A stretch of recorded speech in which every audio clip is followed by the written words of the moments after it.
Olá pessoal, tudo bem? Sejam todos muito bem-vindos a mais um vídeo aqui no canal Daniel Costa de Paiva. Nesse vídeo, nós vamos aproveitar as circunstâncias, o contexto, e a gente vai conversar sobre pensamento crítico. Afinal de contas, quanto antes a gente começar a praticar certo grau de desconfiança e pensamento crítico a respeito das coisas, mais a gente vai buscar informações a respeito, mais a gente vai se conscientizar de estratégias, táticas e técnicas que nos convencem de determinadas ações. Então, a nossa abordagem aqui é o que é pensamento crítico. Mas a gente não vai se debruçar muito sobre essa questão conceitual. A gente vai para exemplos práticos. Olhando aqui nesse site, dialetoseventos.com.br, nós temos um blog e uma matéria blog-d/229/ o que é pensamento crítico. Vocês estão vendo aqui em cima pelo endereço. Bom, quando a gente pega aqui nesse blog, tem algumas definições, tem algumas informações e afirmações sobre o pensamento crítico. Mas, basicamente, é saber fazer as perguntas certas, o oposto de pensamento automático. Muito bonito. No entanto, difícil, né? Como que a gente vai saber fazer perguntas certas? Como que a gente não vai ter pensamento automático no mundo de cada vez mais enxurradas de informações e no mundo onde número de compartilhamentos, número de curtidas, fonte da informação vai fazer com que você tome determinada decisão ou outra, acredite mais numa linha ou na outra? Tomar decisões certas, pensar de forma coerente. Eu vou olhar para um outro lado. Vamos falar de pensamento crítico usando duas abordagens. A primeira das abordagens, de um exemplo, é ensino híbrido. Durante todo o período de pandemia, se utilizou um termo ensino híbrido. E quando a gente vai para o Google e digita ensino híbrido, a primeira coisa que ele traz é esse livro aqui, ó, da direita. Afinal de contas, existem as duas palavras em separado, ensino híbrido, mas existe também o conceito das duas palavras juntas. É um livro conhecido como Blended Learning Internacional, em inglês, que vem para o Brasil em 2015, mais ou menos, é traduzido como ensino híbrido e é aplicado no Brasil desde 2015. Logo, ensino híbrido não surge com pandemia. Só que temos um problema. Vamos dar uma olhada nesse livro? Vamos clicar aqui para dar uma olhada nesse livro. Esperar carregar um pouquinho, vamos entender sobre o que trata este livro de ensino híbrido. Primeira coisa que a gente vai perceber é uma personalização e tecnologia na educação. Espera aí. Se a gente está falando de online, de remoto, qual é a parte de personalização? E aí, a hora que a gente vai olhando, ó, esse livro aqui, vamos pegar a edição dele, 2015, tá? Como eu disse. Por que eu sei disso? Vamos só voltar aqui rapidinho. 2015 foi o ano que eu tomei posse na Universidade Federal Fluminense. 2015 foi o ano onde eu comecei a ter contato com os alunos de informática na educação para orientar alguns trabalhos. E um dos alunos me procurou, ele chama Miguel, e a gente conversou sobre se basear em um livro, capacitar professores e levar informações de qualidade atualizadas aos professores. Portanto, entre 2015 e 2016, quando o ensino híbrido estava chegando ao Brasil, através desse livro que vocês estão vendo na tela, aqui em Santo Antônio de Pádua, Noroeste Fluminense, cidade de 40 mil habitantes, o nosso grupo estava capacitando 20 professores do Colégio Viva, gratuitamente, sobre essa tecnologia, sobre esses métodos, para que fossem aplicados na sala de aula. Esse trabalho ele foi concluído em 2017. Ok? Então, vamos dar uma olhadinha no sumário desse livro. É um livro escrito por muitos autores, tá? Vamos dar uma olhadinha no sumário desse livro. Educação híbrida, ensino híbrido, otimização do espaço escolar, o professor no ensino híbrido, espaços de aprendizagem, a avaliação e a tecnologia, as tecnologias digitais no ensino híbrido, quando a inovação na sala de aula passa a ser um projeto da escola, a cultura escolar na era digital, planejando a mudança. Reparem, em momento algum ele está falando de EAD. Vamos melhorar essa estrutura, o estudo que a gente está fazendo? Vamos. Modelos de ensino híbrido. Quando a gente vai e investiga modelos de ensino híbrido, olha o que a gente identifica, que são os modelos principais que vem naquele livro. Laboratório rotacional, rotação por estações e sala de aula invertida. Vamos olhar aqui, ó, que aqui vai ter em texto, vai ser mais fácil.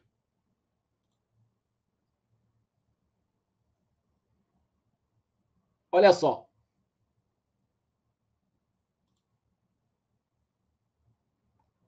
O que é, como e onde surgiu. Modelos. Rotação por estações. Neste modelo, o espaço da escola é dividido em estações de trabalho e cada uma delas tem um objetivo específico, ainda que direcionadas para o objetivo central da aula. A ideia é que os alunos circulem entre as estações diferentes, aprendendo partes da lição em cada uma delas. Como estamos falando de ensino híbrido, essas estações, em geral, são montadas com ferramentas tecnológicas típicas do ensino à distância. Aí começou a chegar, como vídeos de demonstração ou pequenas videoaulas. Ou seja, na rotação por estações, o aluno tem a experiência presencial e à distância simultaneamente. Ok? Ele está rotacionando no período de uma aula, entre uma estação e outra, de uma estação para outra. Beleza. Laboratório rotacional. O laboratório rotacional propõe que os alunos alternem entre dois espaços, sendo um deles um laboratório com equipamentos de informática. Presencial, né? Ou seja, eu agora, dentro de uma escola, não preciso mais construir um laboratório que caiba o número total de alunos. Também não preciso encavalar aluno lá para que 2, 3 usem o mesmo computador, mas eu divido a turma de modo que o meu projeto de atividade tenha metade da turma na sala teórica e metade no laboratório de informática, por exemplo. Respeitando a capacidade do laboratório. Entenderam? Os dois espaços são utilizados simultaneamente. Uma parte dos alunos está num lugar, outra parte dos alunos está no outro. Sala de aula invertida. É um modelo que rompe bastante com a premissa da educação tradicional. Como o nome sugere, é um modelo que inverte a lógica da sala de aula. Nesse modelo, o EAD é extremamente utilizado, especialmente as videoaulas. Afinal, como os novos conteúdos são passados remotamente, uma forma muito utilizada para facilitar o ensino é por meio dos vídeos online. Aqui o aluno tem contato com a matéria antes de ter contato com o professor. Então, quando ele está fisicamente na presença dos instrutores, já tem uma ideia melhor do conteúdo.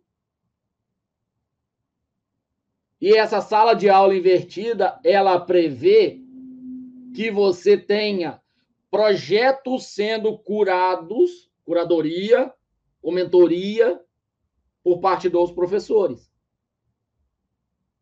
Conseguiram entender?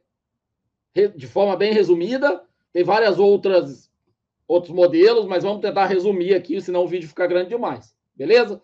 Então, esse é o livro. 2015 ele é traduzido em português, então não tem esse negócio de não sei ler em inglês, tem ele disponível em português. Ok? O livro prega basicamente 3 modelos. Esses modelos são simultaneamente realização de espaços diferentes, ambientes diferentes, com a tecnologia complementando a aprendizagem e otimizando espaços existentes. Ok. O que significa híbrido? Híbrido significa ao mesmo tempo. Palavra formada por elementos tomados de línguas diferentes, como bi, cicle, eta. Forma uma palavra só. Organismo formado pelo cruzamento de 2 progenitores de raças ou linhagens, variedades, espécies ou gêneros diferentes.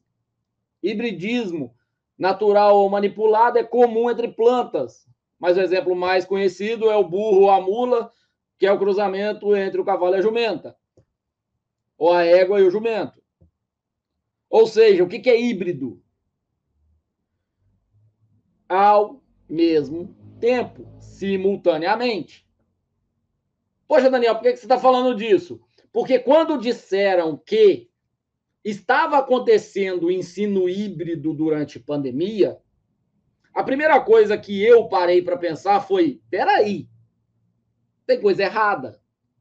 Estão dando uma denominação bizonha para um negócio. Estão se aproveitando de algo que é conhecido internacionalmente, que é algo que é um conceito, para propaganda. Porque, na verdade, se você pegar para analisar, os alunos estavam tendo o quê? Aula online. Se é aula online, eu poderia chamar de ensino à distância? Poderia. Por que não se chama de ensino à distância, então? Porque o ensino à distância prevê uma equipe de apoio para que o sistema funcione. Como é essa equipe? Eu fui coordenador do EAD na Tecnológica Federal do Paraná. A gente tinha várias turmas, vários polos espalhados pelo estado. Existia o professor conteudista, existia o professor, existia o estagiário que era responsável pela transcrição, por legendar as aulas, existia o operador de câmera, que eventualmente podia ser a mesma pessoa executando 2 funções, então ele fazia a edição dos vídeos também. Existia o coordenador de polo em cada uma das sedes, mais uma pessoa responsável por cada uma das sedes e o coordenador geral. Vamos pegar agora e vamos dar uma olhada no cenário que aconteceu na pandemia. Eu, por exemplo, sou professor, dei aula durante a pandemia. Estava voltando do pós-doc quando precisei chegar para dar aula. O que aconteceu? Horário estabelecido, dei a aula, sua turma está aqui. Me apresentaram algum profissional para ser tutor? Não. Me apresentaram algum profissional para me ajudar na parte tecnológica? Não. Me apresentaram algum conhecimento de cenário, de iluminação, de áudio? Não. Então, eu não posso chamar de EAD.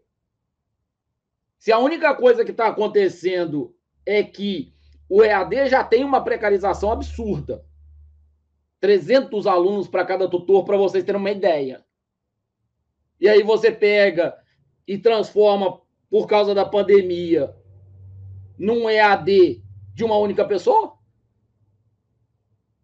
vocês terem uma ideia, eu conheço casos de professores que coordenaram e ainda coordenam cursos com distância de 60 quilômetros, uma sede da outra. 30 quilômetros, uma sede da outra. 2 horas de carro para ir de um para o outro. E aí? Onde está a qualidade da educação? Bizarro, né? Se é EAD, se é online, dá para fazer. Você entra numa sala e entra noutra sala. Agora, no presencial, não dá. Então, assim, por todo o contexto consolidado que já tem da educação à distância, não se pôde chamar de educação à distância. Tem uma legislação própria, tem conceito próprio, tem uma determinação própria. E aí optou-se por chamar de ensino híbrido. Que de híbrido não teve nada. No máximo, teve alguma coisa misturada ou mista.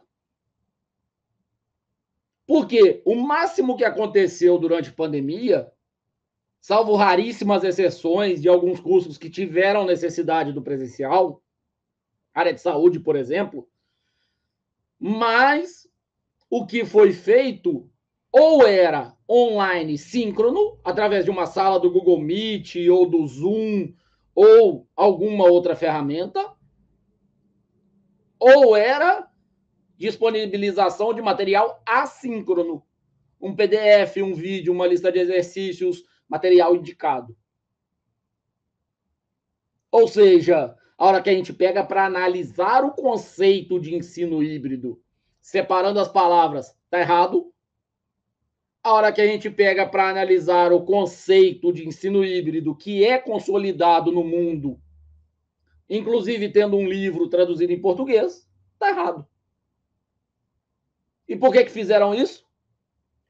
Por um apoio ao capitalismo, por um apoio a um nome que as pessoas iriam aceitar que acontecesse. Se vocês quiserem informações, vamos lá. Durante o período de pandemia, mais especialmente em 2020, nosso grupo fez parceria com uma secretaria de educação e a gente fez uma pesquisa com 2.000 famílias.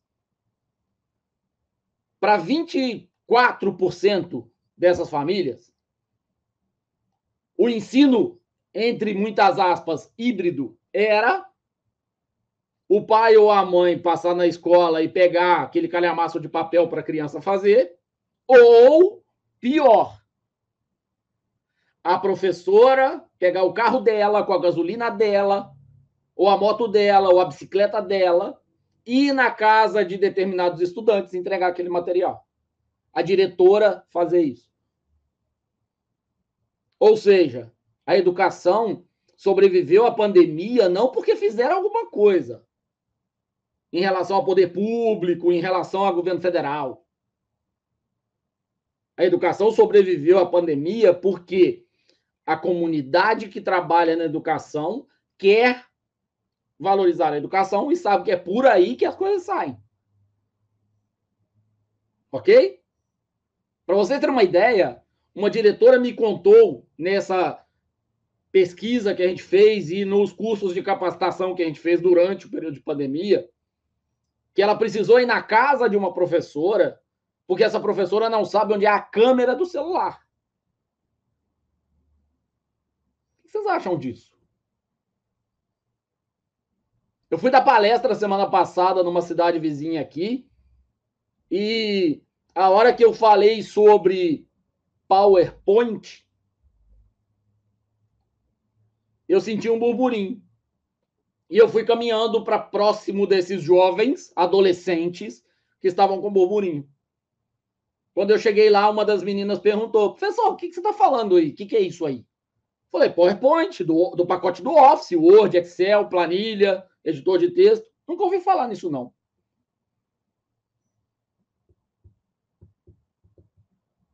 Como é que é mesmo? O que vocês acham que é o futuro da tecnologia?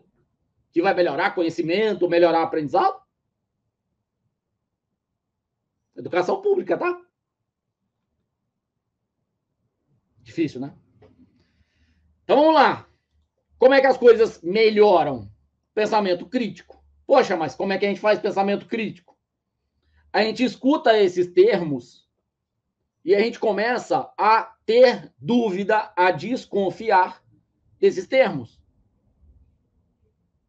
Vamos citar alguns exemplos? Cartão inteligente. Inteligente o quê?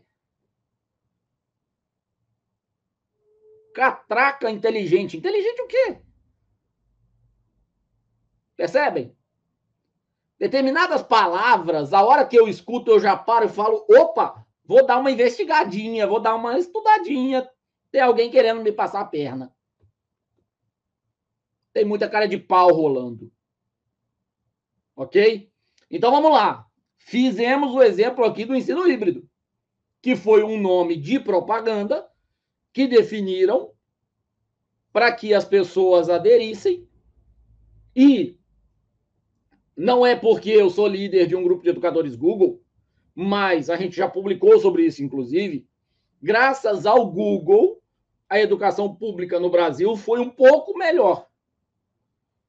Porque além de ter os grupos de educadores Google que disseminaram muita capacitação gratuita, ainda teve parceria institucional com a Secretaria Municipal, Secretaria Estadual de Educação e universidades, cedendo ferramentas para que as aulas funcionassem. E aí, a hora que vem a crítica de por que o Google Meet está limitando em 1 hora? Porque a ferramenta Google, a empresa Google, tem um modelo de negócio que não é de hoje. Existe um modelo de negócio do Google que oferece gratuito um pouco, e se você quiser mais quantidade, você paga. O Gmail, desde sempre, tem limitação de tamanho. Se você quiser mais, você paga. O Drive é a mesma coisa. E é tudo integrado. Então, foi feita uma concessão durante o período de pandemia para aumentar, para tornar quase que ilimitado o tempo das lives, das videoconferências, desculpa, através do Google Meet, de modo que as pessoas conseguissem acompanhar.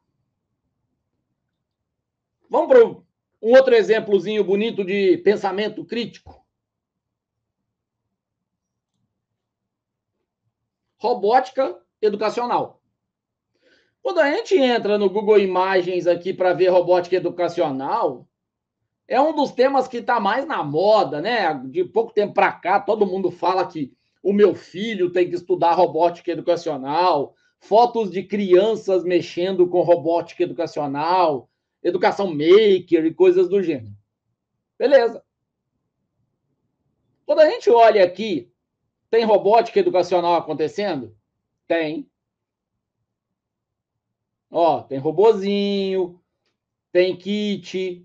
Esses kits custam R$5.000 ou mais. Mas tudo bem, tem um monte de coisa feita até com papelão, mas com eletrônica colocada dentro. E beleza. Estão vendo? Tem um fio aqui, tem fio aqui. Qual é o problema? O problema é a escola do teu bairro dizer que está fazendo robótica educacional e você matricular teu filho, teu primo, teu sobrinho, indicar aquele ambiente, sendo que não é robótica, mas talvez seja educacional. Talvez, porque a gente não está lá para analisar como é que está o percurso. Será que a abordagem, de fato, é educacional? Vou abrir um parênteses aqui, vai. Eu fui numa outra escola esses dias. Cheguei na outra escola e a gente estava olhando o mural. Mural de trabalho dos alunos. Um dos professores usou espaço em branco e a criança escrevendo. Letra cursiva manual, né? O outro dos professores imprimiu e a criança coloriu.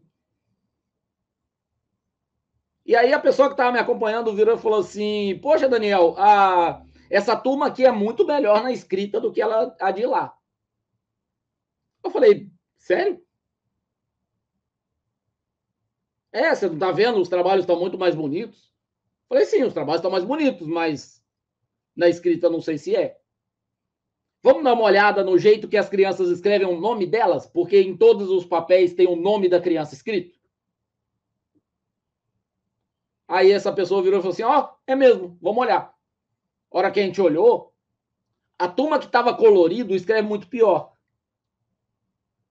Só que, como estava colorido, foi uma outra abordagem, se enfiou debaixo do pano a incapacidade da criança, a não habilidade da criança de escrever direito, para dizer que aquilo era uma habilidade. Não é uma habilidade. Te pedir para desenhar, te pedir para colorir, não te transforma num bom escritor, numa pessoa com habilidade escrita. Me possibilita comparar desenho. Me possibilita comparar colorir. Ok? Então tomem cuidado, porque as pessoas misturam habilidades e aptidões para te convencer de coisas que são estranhas.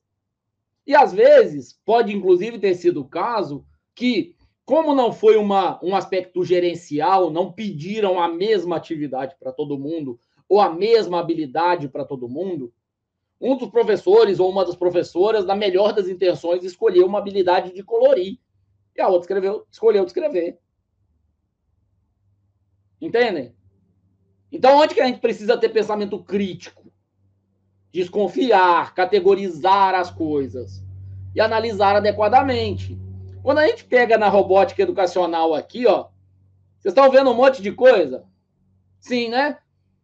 Qual que é o significado de robótica?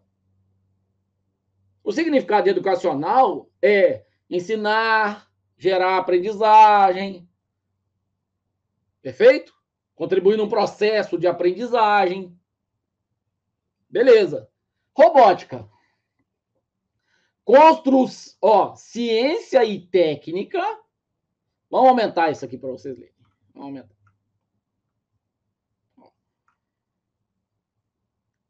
Ciência e técnica da concepção, construção e utilização de robôs. Vou colocar maior ainda. O que significa? Qual é o significado da robótica? É a ciência que estuda as tecnologias associadas à concepção e construção de robôs. Os robôs são mecanismos automáticos que utilizam circuitos integrados para realizarem atividades e movimentos humanos simples ou complexos. Espera aí, gente. Vamos entender algumas coisas aqui? Se eu estou chamando de robótica educacional, não é 2 pedaços de papelão mexendo, não. Robótica, para ter esse nome, tem que ter mecanismo automático. Tem que ter circuito integrado. Tem que realizar atividade de movimento. Se eu botar parado, não é robótica. Percebe? Então toma cuidado, porque estão oferecendo disciplinas por aí para convencer. Disciplinas com pecinha, disciplinas com papelão. A ideia é muito boa, mas não é robótica e não é robótica educacional. Vamos chamar de maker, mão na massa? Maravilhoso. Agora, não vão dar nome errado para as coisas, que é muito feio.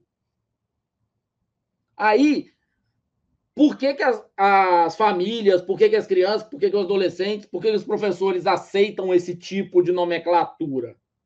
Porque, primeiro, você vai matricular o aluno numa escola que tenha robótica educacional. Afinal de contas, tudo que se quer é que o seu filho tenha o melhor ensino e o ensino mais atualizado, e, teoricamente, robótica educacional vai transformar em mais atualizado, é mais atualizado. No entanto, como você não faz uma análise crítica das atividades que estão chegando e não faz o que eu estou fazendo, tá? Eu dei um Google, digitei no Google significado de robótica. Entende? Aí, a hora que a gente faz, a gente dá um Google e descobre o significado de robótica, você começa a ficar meio assim, tem alguma coisa errada acontecendo. Beleza? Volta para a robótica educacional. Os exemplos que estão colocados aqui são de papelão? A maior parte não, né? Todos eles têm fio, têm circuito integrado? A maior parte tem. Vamos ver se tem algum aqui que não tenha. Pelo que eu vejo, não. Isso aqui está embarcado, tá? Os aparelhinhos estão aqui dentro para a rodinha girar, para mover a cabeça, para mover a garra, alguma coisa desse tipo. Ó, isso aqui é feito com MDF, com fiozinho, com motorzinho. Beleza? Agora vamos piorar a situação? Papelão. Robótica educacional com papelão.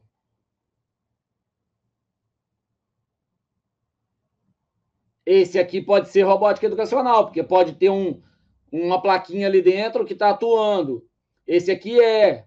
Tá vendo? Ó, tem uma bateriazinha. Esse carrinho aqui é robótica educacional? Pelo conceito de robótica, não, né? Um balão de soprar empurrando o carrinho pela força do vento, isso é um experimento de física. Não é robótica. Pode ser educacional, mas não é robótica. Pode ser bonito, pode ser divertido, pode ser adequado para a faixa etária, pode ser um monte de coisa, mas robótica não é. Percebem? Ó, isso aqui é robótica.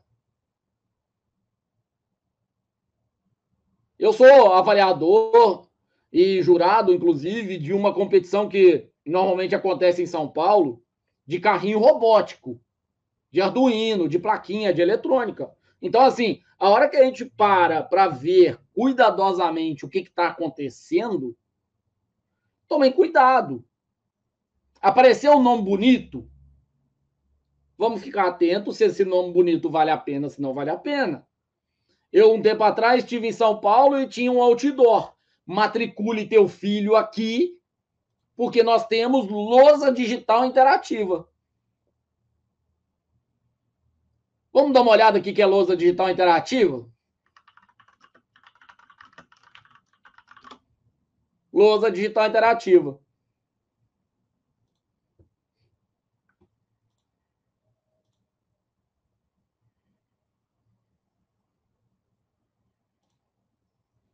A lousa digital interativa é isso aqui, ó. Você conecta o computador nesse aparelho aqui em cima, que está com a fiação passando aqui atrás, ó.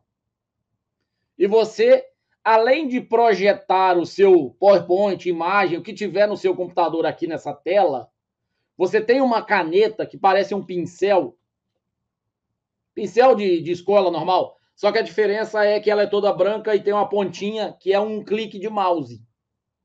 Então você vai na borda aqui, seleciona um desses quadradinhos azuis e aí você, por exemplo, seleciona desenhar linhas. E aí você vai aqui na tela e desenha a linha. Como é um aparelho vendido junto, ele consegue interpretar o movimento e a posição do seu pincel, entre aspas, porque essa caneta própria dele, e ele consegue desenhar em cima da imagem. Poxa, legal pra caramba. Na hora que eu vou dar aula, eu faço um esquema desse, e aí eu vou rabiscando em cima do meu esquema, em cima, por exemplo, do mapa do Brasil, e os alunos vão entender muito melhor. No entanto, para isso ser um equipamento que vai gerar melhor resultado, ele precisa ter, primeiro, capacitação dos professores para usarem adequadamente, que eu já vi muita gente usando isso aqui como PowerPoint, só para exibir PowerPoint e acabou. Para isso, trata-se de um equipamento muito caro. Eu já vi um monte de professor usando isso aqui e não disponibilizando a imagem e não deixando o aluno tirar foto. Ou seja, eu faço um monte de rabisco e se o aluno viu, viu. Se não viu, tchau. Qual que é o ideal da lousa digital interativa? E a gente já publicou sobre isso. O ideal é você ter uma lousa digital interativa, escrever nela, salvar a imagem dela e disponibilizar a imagem em alta qualidade para os alunos. Que, obviamente, o aluno vai aprender melhor e vai desenhar melhor e vai entender melhor o conteúdo. E você não depende da habilidade do professor em relação à qualidade de desenho dele. Por exemplo, eu não consigo fazer aquele círculo bonito que os professores de geometria, matemática fazem. Numa lousa digital interativa, eu posso trazer o desenho feito ou usar um componente desses aqui para fazer um círculo perfeito com os eixos e explicar seno, cosseno, tangente, tudo isso aqui. Entenderam?